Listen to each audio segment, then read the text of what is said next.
In the modern world, wars are not always fought with weapons. Some battles take place silently through ports, factories, shipping lines, and global markets. And among these silent battles, none shook the world more than the escalating tariff conflict between the United States of America and the People's Republic of China. This is the story of the Tariff War. For years, tension had been building beneath the surface. American officials accused China of unfair trade practices, intellectual property theft, and a growing trade imbalance that threatened millions of jobs. China, on the other hand, viewed itself as a rising industrial superpower, finally claiming its place on the world stage.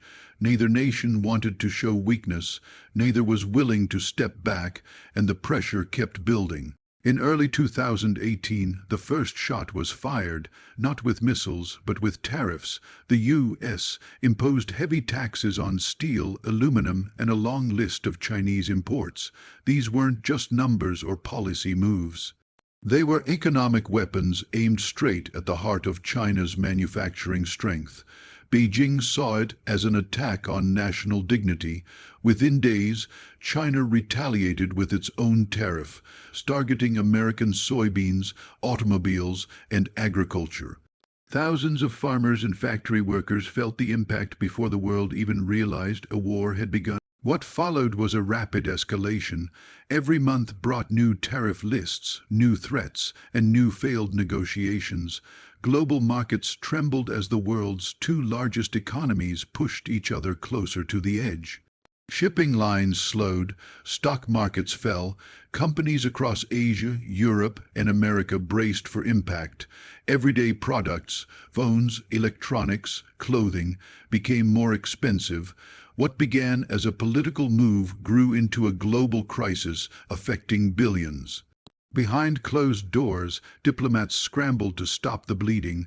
Both nations understood the danger. A full economic collapse would hurt them both. After months of pressure, accusations, and retaliations, the two giants finally reached a limited agreement known as Phase 1. It wasn't peace, but it was a pause, a moment to breathe, a reminder that even the strongest nations must face the consequences of economic warfare. But the damage had been done. Trust between Washington and Beijing had fractured. Supply chains were permanently redirected. Companies no longer felt safe relying on a single source.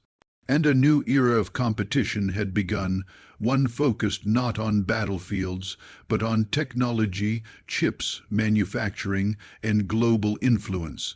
The tariff war ended without a clear winner, but it reshaped the world economy, redrew alliances, and marked the beginning of a deeper, long-lasting rivalry, a rivalry that continues today, shaping the future of nations, industries, and the lives of millions.